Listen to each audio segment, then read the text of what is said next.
Queridos amados cristãos ortodoxos, irmãos e irmãs em Cristo, no Evangelho de hoje, segundo São Lucas, escutamos a parábola de Nosso Senhor e Salvador Jesus Cristo a respeito do rico avarento de Lázaro. É interessante salientar que Nosso Senhor citou exatamente o nome do qual o mendigo se referia. Chama-se Lázaro.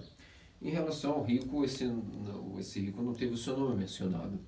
E isso não é sem significância. Nossos santos padres nos dizem que há um motivo pelo qual Nosso Senhor mencionou o nome do mendigo e não o nome do rico. Em primeiro lugar, havia de fato na época, pela própria o populacho, digamos assim, de Jerusalém, era acostumado com um mendigo que havia vivido e era famoso em Jerusalém, de nome Lázaro, e Nosso Senhor apropriou-se desse homem verdadeiro que existia para poder dar mais força de ênfase à sua parábola, não que ele estava se referindo a esse homem diretamente, a esse Lázaro, mas como todos conheciam que havia um Lázaro, um mendigo em Jerusalém naquela época, Nosso Senhor, portanto, aproveitou para fortalecer com ênfase a parábola na mente dos seus ouvintes. Em relação ao rico, não foi nenhum nome mencionado em relação à identidade, quem era esse rico. E nossos santos padres, portanto, nos dão o significado. O significado é o seguinte, é o que se segue. Quando nós no mundo fazemos obras extraordinárias, quando nós somos príncipes ou imperadores, nossos feitos estarão sempre marcados na história. Quando o homem se torna extraordinário, a honra, a história faz com que ele viva para sempre na memória dos seus filhos, dos seus netos, nos livros de história. Através disso nós conhecemos os nomes das pessoas de alta categoria da sociedade, até de 2, 3, até de quantos séculos. Conhecemos imperadores, Tibério César, tantos outros, tiveram seus nomes aí fincados na história, muito antes até mesmo da época de Nosso Senhor e Deus Salvador Jesus Cristo. Os grandes heróis da humanidade, desde a época de Adão até hoje, todos estão aí, inesquecíveis na memória dos homens e na memória da glória dos homens. Entretanto, para Deus, se esses homens não realizaram nenhum tipo de feito para Ele, se morreram, viveram, portanto, nessa vida, distantes dele, são dos mandamentos, Deus nem sequer os conhece. Não é que Deus, claro, não sabe da existência deles, não é que Deus de fato não os conheça, não tenha ciência de onde está a sua alma, não é isso. É que para Deus não há nenhuma significância, como se Deus esquecesse completamente. Assim Nosso Senhor quer nos ensinar e nos catequizar. Quando o homem apenas, ainda que realize as obras mais grandiosas, que fiquem marcadas na história da humanidade para sempre, se ele não realizou obras para Deus, se ele não teve uma vida em comunhão com Deus, mas uma vida distante dos mandamentos, é como se ele não existisse para Deus. É que simplesmente nos céus ele não terá nem mesmo o seu nome escrito no livro da vida. E como de fato aí Nosso Senhor está dizendo, o homem que teve a sua alma simplesmente banida da comunhão com Deus, é como se ele não existisse. Isso é o estado que nós veremos, porque o que ocorreu com a alma deste homem, ao ponto de ele não ter o seu livro escrito no livro da vida, e portanto é como se não tivesse identidade para Deus. Agora, ao contrário, um homem, ainda que não realize nada de extraordinário nesta vida, ainda que ele não seja famoso, ainda que ele não faça nada no campo da ciência, ainda que ele não ofereça nenhuma realização nem para a questão militar, a ciência ou a arte, não interessa se esse homem viveu aqui, ainda que significante, ainda que seus netos já nem lembrem de seu nome, ainda que ninguém possa lembrar da existência desse homem, para Deus, assim como milhões e milhões de almas que nasceram desde Adão e que viveram segundo a consciência e viveram conforme a lei de Deus, essas milhões e milhões de almas, Deus não esqueceu de nenhuma delas, e todas elas são famosas, por assim dizer, no reino dos céus, no paraíso. E Deus as conhece muito bem e as chama pelo nome, porque seus nomes estão escritos no livro da vida. E, portanto, isso nos mostra o porquê de que Nosso Senhor, de propósito, não menciona o nome do rico, porque esse rico simplesmente viveu fora da comunhão com Deus. Então, para Deus, é como se a pessoa não existisse, ainda que fosse um memorável, como esse homem era rico, possuía posses. Se disse no início da parábola que ele se vestia de púrpura. Púrpura era o tecido mais condecorado dentro do Império Romano naquela época. Além disso, banqueteava-se, vestia-se de púrpura, de linho fino, e além disso disse que ele banqueava-se não um pouco, nem bastante, mas esplendidamente. Ou seja, era um homem que de fato tinha muitas posses, mas para Deus, assim que morreu, como vivia longe da comunhão com Deus, é como se não existisse. Ponto, nem o seu nome é mencionado, porque de fato na vida espiritual esse homem não existe. Que triste é, quer dizer, essa situação de muitas de nossas almas, e isso possivelmente será a situação de muitas das almas na vida eterna. Assim como é aqui, será também após a morte. Afinal de contas, existe só uma vida. Existe uma vida que nós vemos aqui, ou depois uma vida que nós vamos viver para um além. Esse além, configurado como as pessoas pensam, não existe. Nós veremos muito bem dessa parábola de hoje, quando o Senhor e sintetiza muitas verdades dos mistérios da vida pós-morte, através dessa parábola do rico e do Lázaro. Assim como não se pode dizer que uma mulher, quando engravida, criou uma vida dentro dela para que a criança fosse gerada, e depois essa criança, quando nascer, terá outra vida fora do ventre. Ninguém entende, isso é um sofisma. Ou seja, a mulher engravida na vida que ela vive, e a criança é gerada na vida que a mulher já vive aqui. E o fato de a criança romper o ventre não significa que foi criado um outro cosmo, uma outra dimensão para a criança. Assim também a morte, é que nós iremos ser paridos para uma vida pós-morte, a qual nós veremos muito bem que é nesta sermão de hoje. Mas não quer dizer que ocorrerá uma outra dimensão, outra vida. É que nós seremos paridos e veremos coisas que hoje nós não vemos. Assim como o bebê no ventre da mãe também não vem coisa. As coisas que a luz nem pode habitar dentro do ventre da mãe para aquele menino. Assim também será para nós. Inevitavelmente, a luz será para nós algo mais visível do que esse mundo visível e, portanto, podemos dizer que estamos no mundo pós-morte. Mas, na verdade, o que seria isso? Uma passagem? Claro que não. É a vida como é aqui. Depende de como estamos vivendo. Por isso, além desse primeiro ponto que quis esclarecer, por que se nomeia o mendigo, de nome Lázaro, e da onde vem a origem desse nome Lázaro, paraíso mendigo, e por que não se nomeia o rico, já falamos aqui. E, interessantemente, a parábola avança para dizer que o que ocorreu é que Lázaro vivia numa condição terrível, numa condição horripilante, no sentido de que, ao contrário do rico, ele vivia em doenças, vivia em pobreza total, queria ao menos almejar comer as migalhas que caíam da mesa do rico. Entretanto, o máximo que ele podia fazer era saciar-se com as lamidas que os cães fariam para aliviar os vermes de suas feridas e suas chagas. Muito bem, meus amados cristãos ortodoxos, o que aconteceu foi que os dois morreram. E se diz que o Lázaro, o mendigo, imediatamente foi para o seio de Abraão, dito paraíso. O seio de Abraão é uma linguagem que se usa para dizer o paraíso, da onde Adão havia caído. Automaticamente Lázaro aí foi imediatamente, assim que morreu, imediatamente, sem nenhum tipo de outra passagem, não se menciona em nenhum purgatório, nem nada. Imediatamente ele foi para o paraíso, ou seja, o lugar que Adão habitava quando caiu. Os justos aí agora, nosso Senhor já dava a entender que após a sua morte ele enviaria pessoas ao seio de Abraão novamente, ou seja, ao paraíso. Todos da linguagem do Antigo Testamento, os judeus sabem muito bem que o seio de Abraão é o lugar que estava fechado pelos querubins e que iria ser inaugurado quando viesse o Messias. E isso se deu com a morte do nosso Senhor, portanto ele deu aí do que seria a realidade quando ele morresse. Portanto, esse Lázaro é uma questão metafórica. Essa palavra não quer dizer que esse homem existia. Nem quer dizer que Lázaro é esse Lázaro, como eu disse, o famoso de Jerusalém. Pode ser que esse homem se salvou, mas não quer dizer que seja. Não pode ser que nosso Senhor realmente levou Lázaro, o mendigo real de Jerusalém, ao paraíso. Não sei, não sabemos. A tradição não nos dirá isso em detalhes. Qual foi o destino do Lázaro real. Mas o Lázaro dessa parábola, nosso Senhor nos ensina que ele, inevitavelmente, assim que morreu, foi novamente para o paraíso, local da onde saiu Adão, para aguardar, portanto, o quê? O juízo final, a vinda da Jerusalém Celeste com o dia do juízo do Senhor.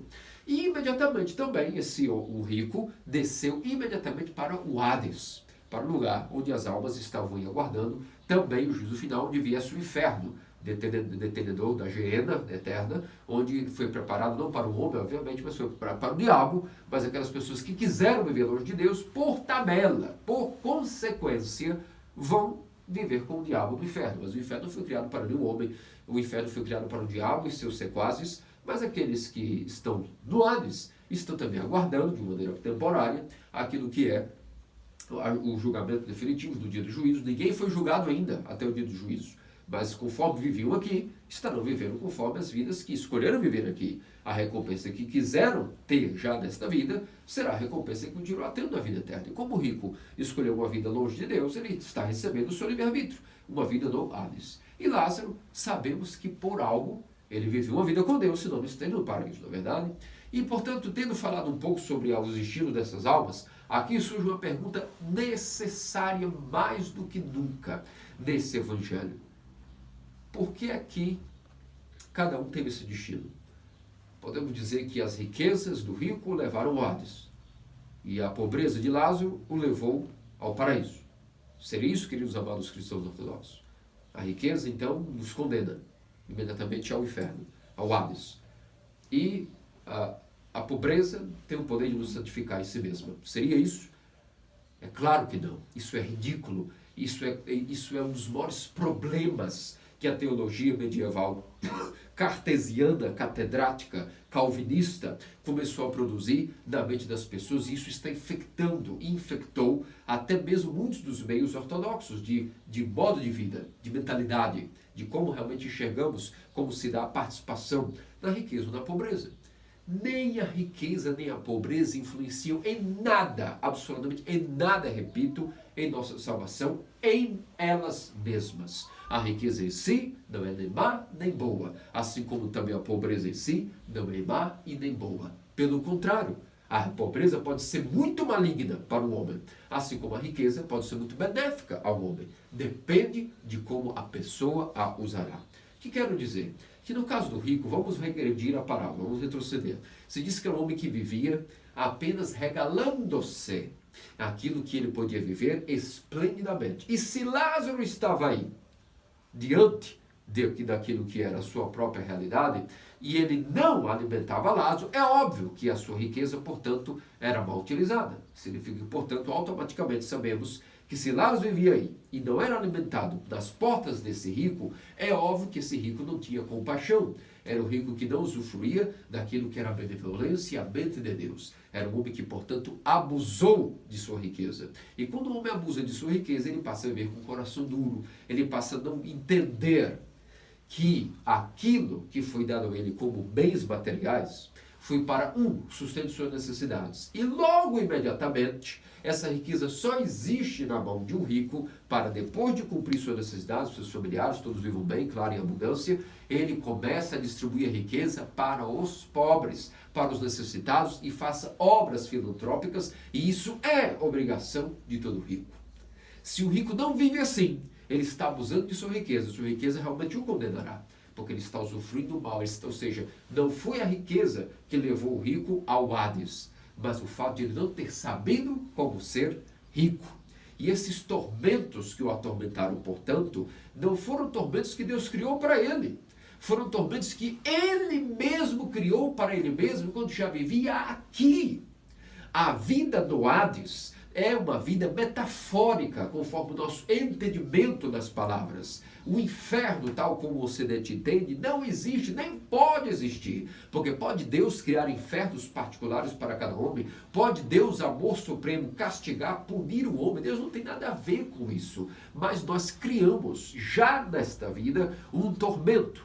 E ainda que nós manipulemos isso com a nossa consciência, cada pecado que cometemos será um tormento. Já é um tormento dessa vida. É que a gente quer dizer que não é. Mas todo homem que peca, imediatamente irá atormentado pela sua consciência. É como o lobo feroz que o persegue dia e noite, batendo na porta de sua consciência, dizendo: você realizou o teu pecado, você é culpado, eu te comerei, seja hoje, seja amanhã. E esse lobo é o Hades. Essa morte, essa baleia, esse monstro feroz que nos engole, será um dia o Hades. Que Hades? Que isso? O que é esse Hades? O local que Deus jogará como um vaso, as almas todas sendo aí colocadas, afastadas dele? Não, são coisas metafóricas. Não é simplesmente um local criado, é simplesmente aquilo que é um estado de alma. Ou seja, assim como nesta vida, os tormentos avassalam a consciência de uma pessoa, e ela pode manipular, fingir que está tudo bem, depois a consciência vai diminuindo, a consciência vai sendo abafada e perde efeito, claro, e a pessoa pode viver como se não tivesse realizado pecados, claro que sim.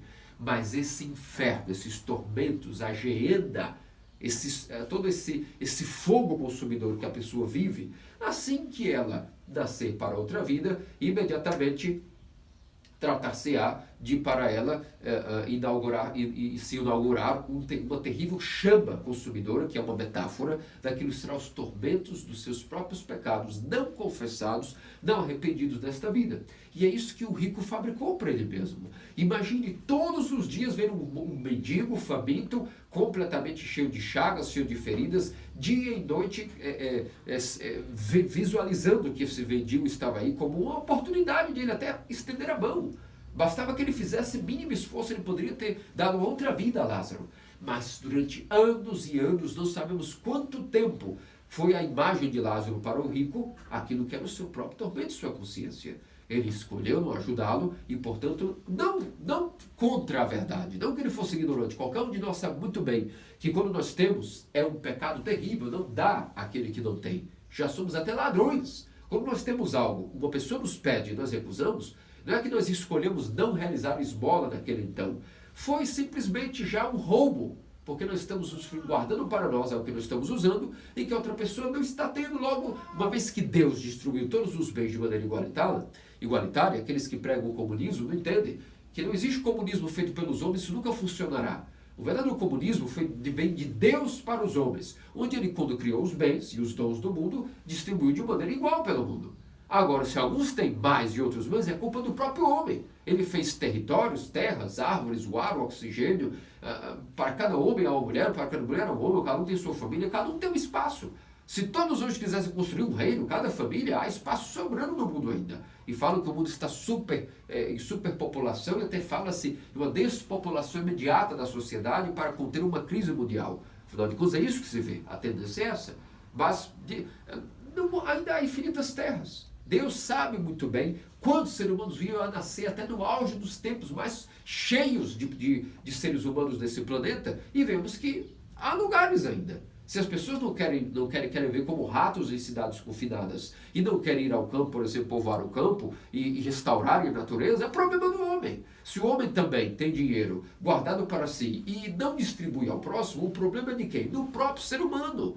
Há algum Estado, algum governo, algum sistema que obrigue o ser humano a mudar de mente? Não, só o homem pode mudar de mente. É por isso que esses sistemas políticos, sociológicos, filosóficos, que querem dar algum tipo de mudança ao mundo, não mudará nada. Porque é mais fácil mudar o homem do que mudar sua mente, como dizem os sábios. Até os filósofos atuais, que pensantes, pessoas que estão na corrente atual, no mindset atual de inteligência, todos eles disseram, é mais fácil hoje em dia mudar o clima do que mudar a clima da mente das pessoas. Por isso a riqueza, esse mal, esse tormento, essa má riqueza para o rico, foi um inferno que ele criou para ele mesmo.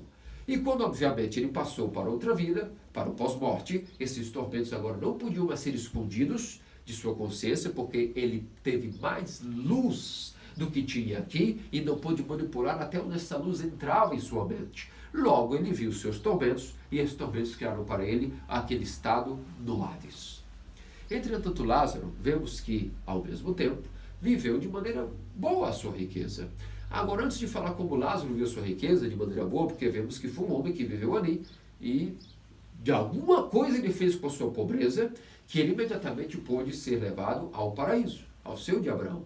Mas vamos nos perguntar, nós entendemos muito bem, portanto, aqui, como o homem rico pode ser mal rico e criar para si um inferno com sua riqueza, abusando de sua riqueza. E não é fácil, não é difícil, entender como o rico pode salvar-se. Bem, óbvio, distribuindo com compaixão os seus bens, guardando para si, depois dividindo uma parte para os necessitados e aqueles que são cristãos, dando uma terça parte para a igreja. Afinal de contas, a igreja necessita, óbvio, de sustento de quem? De quem que vai sustentar a igreja? Os anjos trarão dízimo e moedas para que nós possamos construir orfanatos, para que nós possamos fabricar as velas, para que nós possamos poder fazer mais ícones, construir missões. Da onde virá isso? Os anjos trarão dinheiro, material para nós? Não, eles vão interceder para que nós tenhamos força de trabalho, mas cabe a nós trabalharmos em função da igreja se nos dizemos cristãos. O homem que se diz cristão e não se importa de dividir o salário para ajudar a igreja, ele não é um cristão. Infelizmente é assim. Infelizmente a teologia da prosperidade diz que um cristão deve viver em função de dar o dízimo. Bom, já é uma vamos dizer assim, uma money worship, ou seja, uma adoração do dinheiro, de mamon, e não aquilo que é a função do cristão. Porém, dizer que o cristão está dispensado das obrigações do dízimo é uma grande loucura, já é um outro extremo, e portanto, sim, o homem cristão que se salva com sua riqueza é aquele que divide a parte para si, e quando eu digo dividir para si, boa parte para si, para viver em abundância, sim, não é necessário que viva em pobreza, que vive em abundância, mas que calcule até onde pode ir essa abundância. Essa abundância tem que ir em função de guardar uma parte para os necessitados, obrigatoriamente, e outra parte para a igreja. Aí veremos como o homem usa bem a sua riqueza, soube ser rico e não abusou da riqueza. Agora, vamos para a parte da pobreza. Alguém pode perguntar, mas espera aí, até aí entendemos bem como é fácil entender como se abusa da riqueza, como se pode usufruir bem da riqueza. Mas no caso da pobreza não existe só uma opção. Existe alguém que, sendo pobre, pode usar mal a pobreza. A pobreza nem tem como ser usada de maneira maligna, não é o que nós pensamos. Já é o fim, não há opção, há ao menos um caminho. É claro que não, queridos amados cristãos ortodoxos, se engana. Quem não tem vida espiritual pode achar que a pobreza é benéfica em si mesma. Mas nós que temos os ouvidos espirituais abertos pela graça da palavra de Deus que nos iluminou, nos abriu os corações, sabemos que a pobreza também pode matar o homem e levá-lo rápido ao Hades. E como é então? Atenção, pode então alguém ser um mau pobre? Claro que sim, e temos muitos em nossa geração hoje em dia. Quais são os maus? Como se pode, portanto, se abusar também da pobreza? Volto a dizer, prestem atenção, nem a riqueza salva, nem condena. Nem a pobreza também é garantia de salvação e pode condenar. E como pode ser condenado vivendo pobre? Como se você é um mau pobre? Primeira coisa, assim como existe também o rico mão de vaca, com a mão fechada e não faz caridade, muitos pobres, por acharem que já são destituídos de riquezas, creem em suas mentes que não devem também ajudar os necessitados e também não devem ajudar a igreja, porque já são pobres. Na verdade, então, eles vivem como ricos, porque não dividem nada do que têm e têm um espírito de riqueza. Mas o mais terrífico, e devem anotar em suas consciências e seus diários espirituais, esse ponto vou dizer, porque é a realidade de cada um de nós. Todas as vezes que um pobre reclama de sua condição, tem inveja de quem tem mais do que ele, e não aceita a pobreza que Deus o deu, automaticamente ele já vive aqui e agora uma situação de Hades. Vejam que terrível é a situação e por isso não garante nada. A pobreza, por isso o evangelho social que é pregado hoje, a tal teologia da libertação, é uma grande mentira sofismática que não resolve nem a eficácia natural das coisas, onde as pessoas poderiam viver a mudança se livremente alguém curado espiritualmente, tratado espiritualmente, pudesse ter a mente iluminada e dar-se para uma pessoa espontaneamente, como a si mesmo, não só como esmolas físicas, mas principalmente com amor, com afagos, com um legado a dar a alguém. Mas, se isso não surgir do coração do homem, nenhum sistema social pode ser alterado se a mente de um homem não pode ser alterada. E é por isso, portanto, que os pobres, quando reclamam e não aceitam sua pobreza, estão automaticamente blasfemando, pensando em si mesmos. Eu sei mais do que Deus. Claro, se você é pobre e acha que devia ser rico, é que você acha que sabe mais do que Deus. Ou se você é de classe média e quer aspirar, vive a sua vida inteira querendo, por exemplo, hoje é a moda dos tais pessoas que vivem em função de trabalhos burocráticos. Buscam a tal inevitável e fatídica estabilidade financeira. Porque quem vive em função da estabilidade financeira nunca enriquece, essa é a verdade. Eu nunca vi uma pessoa que me dissesse, eu sou milionário, cheguei aos meus 50 anos, 60, sou milionário. E lá na minha juventude eu me preocupei em ter estabilidade financeira. Nunca vi, eu nunca conheço um rico, e olha que já conheci pessoas de alto calibre da sociedade. E nunca vi um deles que me disse, quando eu era jovem, eu me preocupei em ter estabilidade financeira. Agora, todas as pessoas que quiserem ter estabilidade financeira até podem ter, mas nunca são pessoas ricas, nem abundantemente milionárias, como o seu espírito é. Porque essas pessoas que dizem que estão buscando estabilidade financeira, no fundo, são todas com espírito de rico, no mau sentido. São duros de coração.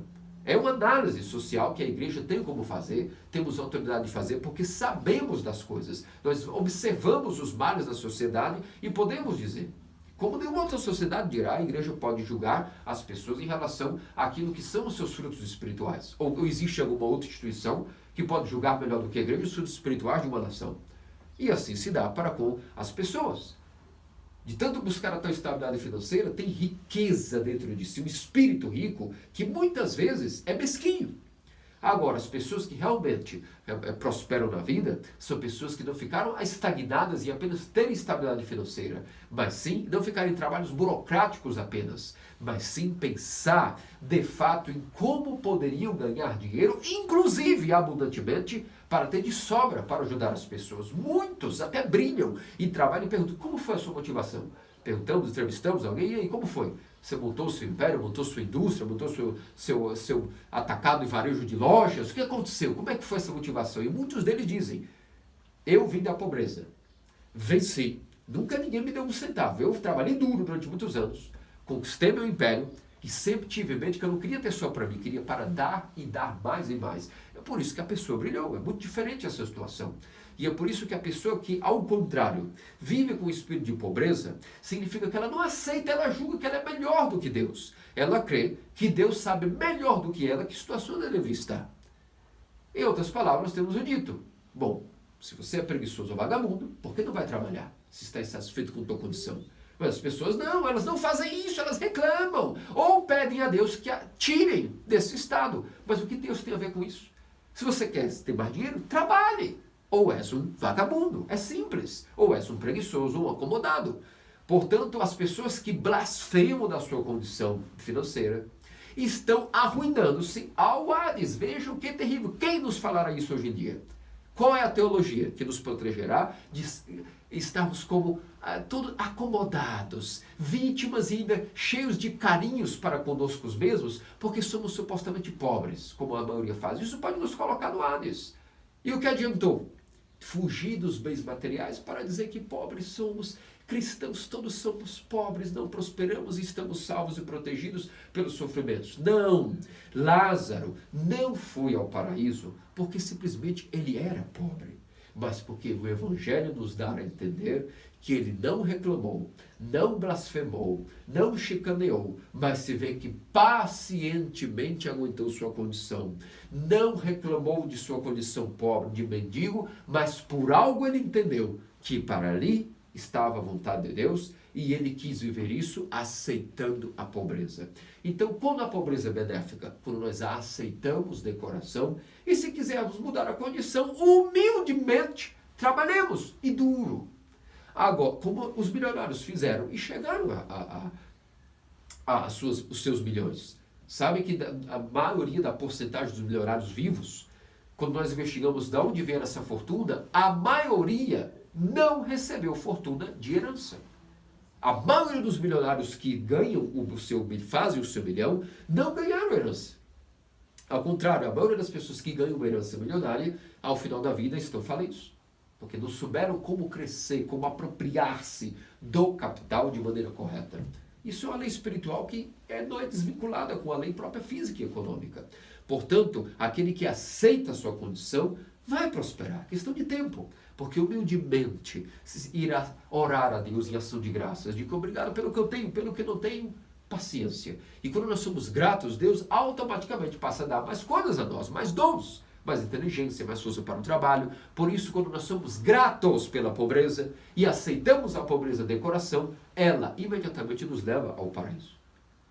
Agora, quando nós blasfemamos, rechaçamos e reclamamos, ou temos inveja daquelas pessoas que possuem mais dinheiro do que nós, isso automaticamente é um estado infernal. E quando morremos, também esse mesmo estado que nós criamos em nossa consciência, inveja, nos carcome, nos deixa a mente obscurecida, nos levará imediatamente a uma vida que com certeza não é a comunhão com Deus, não é a mente de Deus. Percebe como, portanto, nem a riqueza nem a pobreza em si mesmas são nem boas nem más, mas sim o abuso que nós podemos fazer dela ou o bom uso que podemos fazer delas. Isso é um ponto culminante dessa parábola onde nosso Senhor quis nos mostrar, através do mendigo Lázaro e do rico, como galgar a salvação através de uma aceitação de nossa realidade.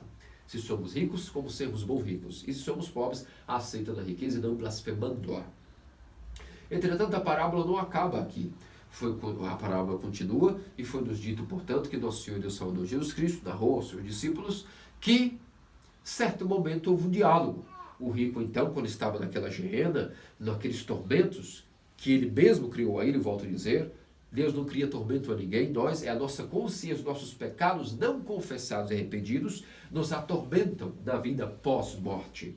E, portanto, naquela consciência, ele, portanto, viu que havia um abismo, um cosmos, entre ele e Lázaro na vida futura.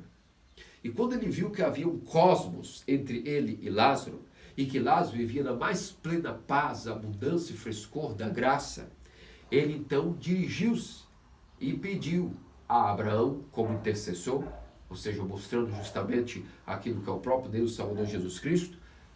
Dá-me um pouco, pede que Lázaro molhe um pouco a ponta do dedo desta água, ou seja, desta graça que tu tens, para que eu possa apenas refrescar um pouco, ter um pouco de alívio dos meus tormentos.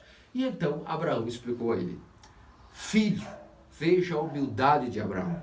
Não, representando aqui a figura de Deus, não tratou o que estava no inferno como maldito, verme, condenado. Percebe como o inferno não é o local criado por Deus, mas que nós criamos e Deus é Deus para todos. Chamou ele de filho. Filho, é que entre nós e tu existe um cosmo que tu criaste.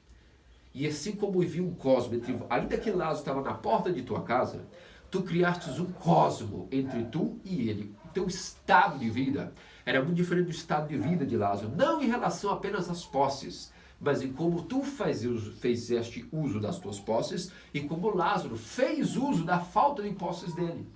Um adquiriu em si já um estado paradisíaco, e tu adquiriste viver sem o inferno, estado infernal na tua consciência. Quando morreste, o mesmo abismo ainda existe, e é impossível que um passe de lá para cá e um de cá para colar. E então naquele momento nós percebemos, portanto, que esse cosmo é novamente algo metafórico, que significa o estado de alma que nós vemos aqui, não será alterado para a vida do além. É o mesmo estado que nós vivemos e morremos no segundo da morte, passará por uma inércia até o dia do juízo. Nada poderá mudar, a não ser a graça e a misericórdia de Deus. Mas nós que fabricamos esse tormento, nós não temos mais poder de mudar a nossa realidade. O arrependimento é a mudança de mente através do corpo. Ou seja, o corpo trabalha para que a alma seja iluminada e a mente mude. Isso chama-se arrependimento. Sem o corpo, a inércia. O homem já não depende de si para mudar, como ele já aqui poderia usar de sua vontade para mudar a si. Após a vida do além, mais uma característica da vida do além. O homem não pode mudar a si mesmo. Só pode mudar a si mesmo enquanto está nesta vida com o corpo. Da outra vida, do além, até o dia do juízo, tudo é temporário, tudo é passivo de alteração. Mas não depende mais de nós, depende das orações da igreja, da graça de Deus e uma loteria, ao qual eu não sugiro que eu aposte nem ninguém aposte, porque a chance de perder é muito grande. Só um idiota apostaria que eu vivo a vida aqui como quiser. Como até o dia do juízo há uma possibilidade de câmbio, quem sabe alguém ore por mim ou me salve. É um tolo, é uma pessoa dessa, é um tolo, porque se o dia do juízo foi amanhã, 33 anos eu tenho, 33 anos de pecados. Se o dia do juízo for amanhã, se eu passar um dia no Hades, dará tempo de toda essa minha mente mudar? Claro que não. Se Adão viveu quase 1000 anos e demorou 5000 anos para se libertar do Hades, o que será de nós na outra vida? Portanto, meus amados cristãos ortodoxos, aí temos grandes segredos da vida espiritual.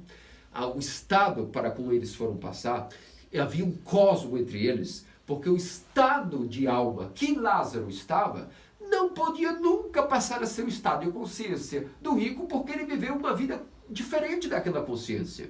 E a consciência do rico, quando morreu nesse estado, não poderia também magicamente passar a ser um estado de consciência de paz. Por isso é um estado intransponível, um cosmo foi criado. O abismo aqui significa um cosmos. O mundo inteiro está separando a consciência de Lázaro da consciência do rico. E essa graça que Lázaro usufrui não poderia nunca passar magicamente para o estado de consciência atormentado do rico. E então a parábola progride e diz o seguinte, o rico passa a dizer: então, já que é assim, ao menos, pai Abraão, envia Moisés ou algum dos profetas ressuscitados dos mortos para os meus irmãos, para que eles vendam o testemunho de uma pessoa que voltou dos mortos, ou seja, que a morte existe, que há penalidade para a morte, e os meus irmãos se arrependam e mudem e não vivem como eu não venho parar aqui. A princípio, vemos que parece que havia alguma bondade no rico, não? Parece que, enfim, ele mostrou alguma natureza de bondade. Afinal de contas, parece que uma pessoa que viveu indiferente com o próximo ali, ao lado, ou seja, o verdadeiro próximo dele era Lázaro. Mas agora, de repente, no Hades, ele começa a se preocupar com pessoas, irmãos, parentes, pessoas que ele não tinha contato diário, como Lázaro, que estava na porta dele. Estranho, não? Ou seja, de repente, o homem não se importava com o seu próximo. E todo mendigo é o nosso próximo. Como diz Crisóstomo, se tu não consegues ver Cristo no mendigo, tu também não conseguirás ver ele no cálice. Veja que fossem palavras de São João Crisóstomo. Mas, de repente, parece que o rico não. Talvez um arrependimento começou a iniciar-se nele. Estou se preocupando com alguém, finalmente, não consigo mesmo, não é? Manda Moisés ou alguém ressuscitar dos mortos e dizer, porque na hora que vem, escutem de Moisés e dos profetas, escutem que alguém voltou dos mortos e que pôde, portanto, dizer que existe o pós-vida, talvez se arrependam. E parece então que há alguma bondade nesse rico finalmente. Mas São Gregório Palamazo, sua homilia para essa parábola, nos diz que na verdade a explicação é outra. Não é que o rico tinha bondade dentro dele. É que ele está desafiando Deus em seu julgamento por ele ter parado no Hades, como se fosse Deus que o tivesse colocado ali, e cheio de orgulho e altivez, está dizendo na verdade palavras atormentadas, com medo, temerosas, mas alfinetando Deus, dizendo o seguinte: na verdade não é o meu irmão que eu estou preocupado, estou dando indireta ao Criador. Se tu tivesses feito alguém botado nos mortos e falado para mim, eu não tinha vindo parar aqui por culpa tua. Tu não devias ter cuidado melhor da tua criação e devias ter mandado alguém testemunhar, por exemplo, para mim, porque você não enviou alguém para mim do além para dizer que eu poderia parar aqui para minha consciência fosse sacudida. Julgando a Deus o rico está e não está mínima nem absolutamente preocupado em nada com seus irmãos nem com ninguém. Ele está na verdade na figura dele como uma comparação para que Deus possa ser julgado por ele. Percebe como na verdade a consciência não muda nem mesmo por castigos e tormentos, coisa nenhuma? De que isso tem que ser uma terapia que devemos fazer aqui e agora, e que castigo em si mesmo não muda ninguém.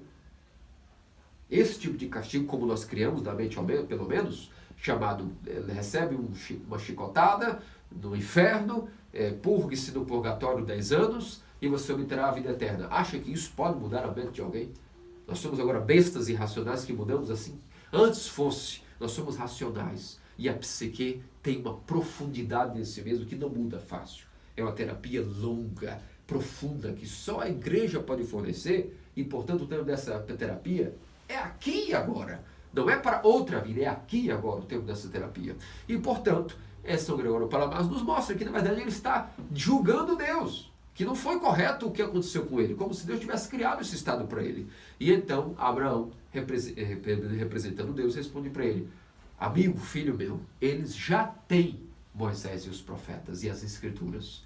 Se não mudaram teus irmãos, ou seja, dando direta, se tu, na verdade teus irmãos não, se você também, falando a propósito, não mudou com as escrituras, com a revelação divina, ninguém, nem que voltasse dos mortos, não faria que você mudasse. Portanto, vemos aí que o poder de mudança não vem de milagres, coisa nenhuma. Aquele que já criou para si um estado de consciência infernal, ainda que o morto venha dizer para ele, não peque, isso não o freará na hora da tentação de cometer suas paixões. E é por isso que, na verdade, nós não podemos cair nunca nessa paixão da chamada justificativa de nossos pecados. Nem os demônios são culpados de nossos pecados. Nós somos os culpados e por isso Lázaro teve todo esse estado de consciência. Nossos santos padres nos dizem que supostamente Lázaro, muito provavelmente, desta parábola, foi um homem que nem sempre foi piedoso, por isso no final da vida, Deus, como benevolente que é, deu-lhe a oportunidade de refazer sua mente em verdadeiro castigo e penalidade, chamada a pobreza, a doença e a miséria total. Porque provavelmente Lázaro, em sua juventude, foi um homem pecaminoso e, portanto, no fim da vida, Deus o deixou ali sem nada. E ele entendeu e disse, é para mim, chegou a visita de Deus na minha vida agora. Deus veio visitar-me e, portanto, eu não vou reclamar. Eu preciso disso para me salvar. E por isso se salvou pela pobreza. O rico não, ele não aceitou nem a sua condição na vida futura, que ele mesmo havia criado aqui como tormento. Por isso, qualquer tragédia que ocorra conosco, situação de pobreza, não podemos sair blasfemando, ai de mim. Não! Louvado seja Deus. Deus seja louvado.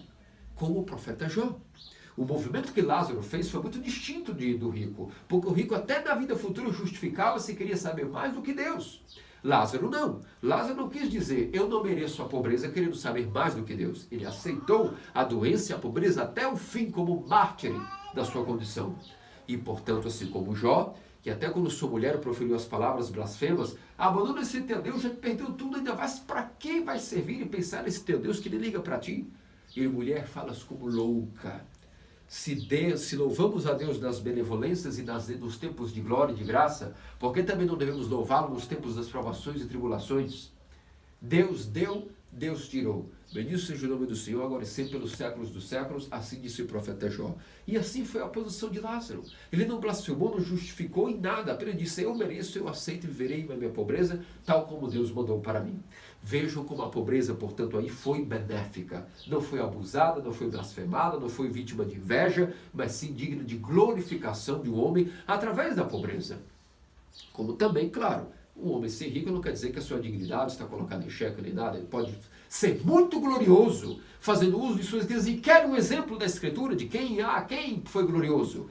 Muitos dizem, e quem? Quem tem dinheiro e é glorioso? Quem é? Quem é dinheiro e é caridoso? Amigos, não sejamos ignorantes da Escritura. A maioria dos santos patriarcas, Jacó, especialmente nosso pai Abraão, que aqui é colocado até como a imagem do seio de Abraão, era um homem com posses infinitas e rico, de uma riqueza que, se hoje fosse comparado em nossa moeda, Abraão seria um dos homens mais ricos do mundo, comparado a um sheik da Arábia, de tão rico que era. E era um homem que foi completamente cheio da comunhão com Deus, um homem que esperava pessoas voluntariamente dia e noite na porta de sua casa, para que passasse algum peregrino e ele imediatamente o convidasse para hospedar-se em sua casa, lavava os pés desses peregrinos, dava a eles comida, hospedagem e depois os despedia. Por quê? Alguém mandou? Não. Deus o mandou? Tampouco. Ele tinha um coração misericordioso e queria fazer isso porque era rico e usava de seu poder para isso, glorificando-se em sua riqueza. Portanto, vemos aí um exemplo de Jó, que soube muito bem aceitar a sua condição e foi glorificado no final desta vida mesma, o que significa também muito mais glória na vida futura em relação à graça de Deus. E Abraão, que ainda que era rico, nunca abusou de sua riqueza, mas a fez, glorificou a Deus e a si mesmo, como homem de verdadeira glória, que nunca foi esquecido por Deus, nem pela humanidade, nem por ninguém, porque o seu nome é célebre por todas até as 3 religiões, no mínimo no mundo, exaltam Abraão: cristianismo, judaísmo e islamismo. Um homem que foi célebre, e era rico, e glorificou a Deus, e também tornou-se glorioso, digno de honra pela sua riqueza. Está aí a prova que a riqueza não baixa nem dignifica ninguém, depende de quem é que está administrando a riqueza ou a pobreza. E, portanto, vemos que justificar-se é muito terrível. Colocar a culpa nos demônios que nós pecamos é muito fácil, e também é terrível. Mas assumir a culpa e dizer que tudo que nós criamos como inferno, o nosso estado de tormento de consciência, fomos nós que criamos. Portanto, o que nós vamos fazer para mudar isso ao longo de uma terapia na Igreja Ortodoxa e luta pelo asceticismo para mudar a nossa mente? E isso é que cabe a nós. E, portanto, não é Deus que criará nem o céu nem o inferno para nós, nem o paraíso. O paraíso, portanto, o seio de Abraão, também é um estado que Lázaro, com muito suor, trabalhou, aguentou, aceitando a sua condição. Como também o rico pode criar para si um paraíso, se ele também trabalhar duro para fazer com que essa riqueza material seja administrada de maneira espiritual. Portanto, meus amados cristãos ortodoxos, pensamos aí na grande graça de não justificarmos nos nossos problemas, nossas as condições, não pecarmos pela inveja pelas pessoas que possuem não só mais dinheiro, mas mais inteligência que nós, ou mais rapidez que nós, ou mais força física que nós, ou mais condição que nós, em vários outros âmbitos. Se pode ter inveja não só de dinheiro, de muitas coisas, de beleza física, de inteligência, de aptidões. Se pode perder a salvação de várias maneiras, sendo um rico, abusando de sua riqueza em vários âmbitos, não só de riqueza material, mas vários tipos de riqueza, por exemplo, a riqueza intelectual. Muitos são intelectuais e menosprezam pessoas que são inferiores.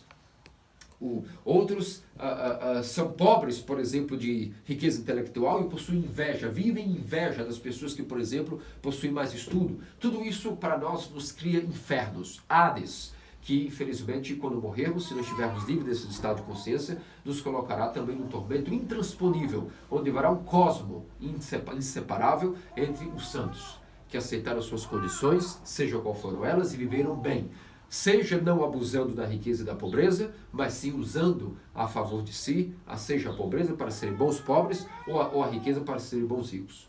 Hoje nós comemoramos também, não podemos de maneira alguma passar em branco em mencionar um dos cosmes e damiões que celebramos na igreja. Muitos não sabem, mas existem 3 tipos de duplas que compõem aquilo que é o chamado Santos Cosme e Damião. Temos os mais famosos, Cosme e Damião de Roma, que são comemorados em julho. Temos Cosme e Damião hoje, filhos de Teodota da Ásia Menor, e temos Cos Damião de Alexandria, 3 duplas. E hoje comemoramos Cos Damião da Ásia Menor. As vidas são distintas, a maneira como viveram foi distinta, a época que viveram também foi distinta e o continente que viveram também foram distintos. Portanto, falemos hoje brevemente de São Cosme e Damião da Ásia Menor, filhos de Santa Teodota. Eles foram criados de pais cristãos piedosíssimos, depois perderam seu pai, foram criados por sua mãe em estrita leitura das Escrituras, dos livros sagrados, e também adquiriram também uma certa formação, como cresceram, Cosme e Damião, aquilo que era uma formação de médicos, tanto para seres humanos quanto para animais. E então cresceram em piedade cristã e logo Deus deu a eles, pela sua vida piedosa, o dom de curar pela oração e pela medicina natural e por técnicas que eles foram adquirindo. Então curavam tanto enfermidades corpóreas quanto enfermidades da alma. Portanto eram anágios, taumaturgos anágios, do grego argyros, quer dizer dinheiro, portanto eram anárgiros, ou seja, pessoas que não possuíam dinheiro, ou seja, em relação à profissão me refiro, ou seja, eles curavam tanto doenças de corpo como de alma sem cobrar nada, e eles fizeram um voto. Cosme e Damião, filhos de Teodoto, fizeram um voto entre os irmãos. Todas as vezes que curarmos um animal ou um ser humano, não vamos cobrar nada, é o nosso voto para com Deus. E então viveram, ficaram famosos, e passou certa época uma mulher que tinha uma enfermidade incurável, há muitos anos, se aproximou deles, e essa enfermidade, todos os médicos já haviam colocado essa mulher em desesperança, haviam desacreditado ela, que não havia possibilidade de cura para esta mulher. E então, quando ela se aproximou de Cosme e Damião, como última esperança e último recurso, eles a curaram imediatamente com suas orações, e ela, como gratidão, ofereceu uma grande quantia de dinheiro. Disse: eu investi em tanto dinheiro a minha vida inteira e ninguém me curou, agora vocês merecem, usem para Deus esse dinheiro. E eles disseram: não, nós temos um voto que não podemos aceitar nada. E naquele momento, o que aconteceu foi que a mulher então voltou e disse: calma, aceita pelo menos o seguinte presente, humilde, simbólico, 3 ovos, em honra à Santíssima Trindade, Pai, Filho e Espírito Santo, como símbolo da Trindade. E naquele momento, o irmão Damião, inocentemente, tomou para si, sabendo que era um presente para glorificar a Deus, aceitou isso para si, sabendo que na verdade era algo para glorificar a Deus e não a ele. E naquele momento, quando seu irmão Cosme ficou sabendo disso, interpretou que ele havia quebrado esse voto e ficou muito triste com ele. Realmente, e aquilo foi para o fim da amizade entre eles dois. Ele nunca mais quis saber do seu irmão Damião e, portanto, chegou o momento onde ele faleceu e morreu e deixou escrito: meu irmão quebrou o voto e assim, e onde eu for sepultado, eu quero deixar claro no meu testamento, eu não quero jamais que ele seja sepultado ao meu lado, em nenhuma tumba do mundo, seja onde me colocarem, porque ele quebrou o voto que eu fiz com ele e isso me feriu amargamente. E então, passou um certo ano, passaram alguns anos e Damião também morreu. Quando Damião morreu, todas as pessoas sabiam que ele, na verdade, não tomou aquilo para ele, nem como salário, nem como recompensa, mas para a glória de Deus inocentemente. E ficaram pensando: e agora, Deus meu, ambos são santos, onde é que nós vamos enterrar Damião? Todos sabemos que foi um mal entendido. Onde é que vamos enterrar? Onde é que vamos enterrar Damião? Cosme foi enterrado aí, mas onde será agora a tumba de Damião? E naquele momento entrou exatamente no local onde estava para ser sepultado Damião, o seu funeral ocorria, e chegou um certo camelo, uma certa pessoa de posses, chegou de camelo e se dirigiu até a região, por acaso, pela providência de Deus, obviamente. E então o camelo começou a falar como humano e proferiu a seguinte palavra: certa vez esses 2 irmãos me curaram quando estava em enfermidade, já também condenado da vida selvagem por uma enfermidade. E o que acontece é o seguinte: Damião, Cosme no céu já entendeu de que aquilo que ocorreu com seu irmão Damião foi um mal entendido. E portanto já o perdoou e estão reconciliados no céu. E portanto aqui mesmo deve ser a tumba de Damião e ambos foram enterrados lado a lado. Passaram certa época, em um dado momento, havia um homem piedosíssimo chamado Malco.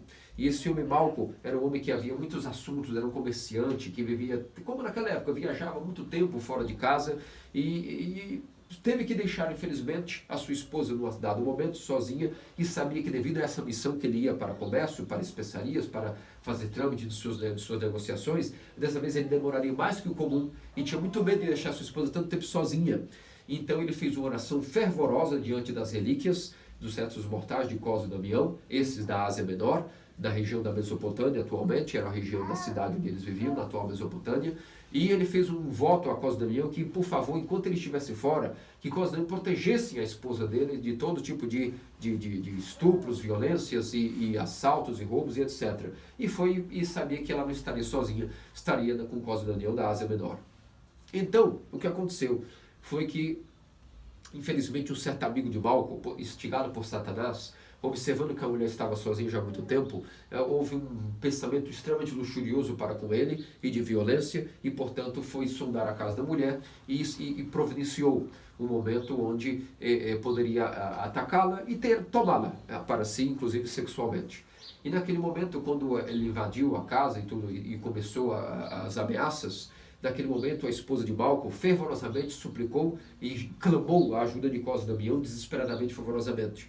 E naquele momento 2 homens com aparência de sarças ardentes e com aparência temível apareceram no local. Um homem saiu correndo e tão desesperado que caiu num abismo, num precipício.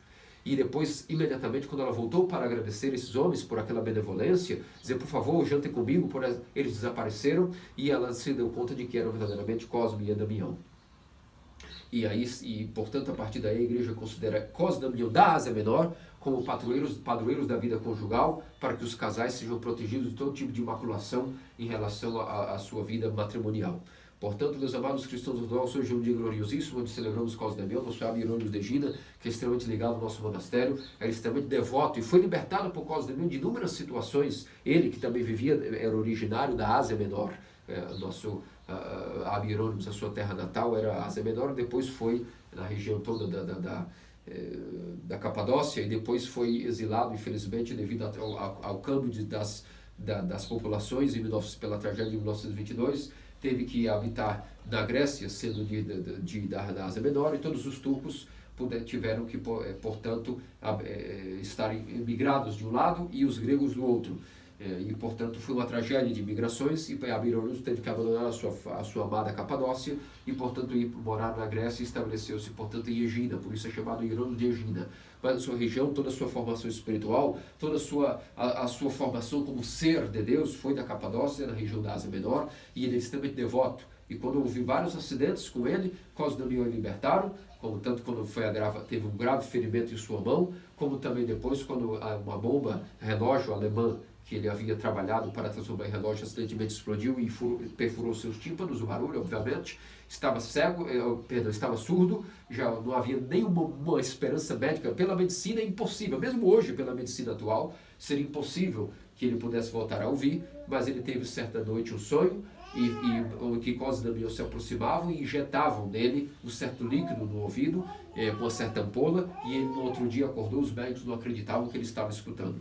Por isso, vamos pedir a Cosme e Damião, nossos grandes intercessores ligados a nós, ao nosso monastério, através da figura de Abbe Hierônimo, que nos proteja muito de todos os nossos incidentes, tanto de enfermidades físicas como espirituais, especialmente nesses tempos de pandemia que passamos, para que nós, Cosme e Damião, a anjo do Senhor, nos proteja. E disso, nosso Filho, nosso Salvador Jesus Cristo, faça-nos dignos, pela nossa Suplício, Mãe, todos os santos. Amém. Amém.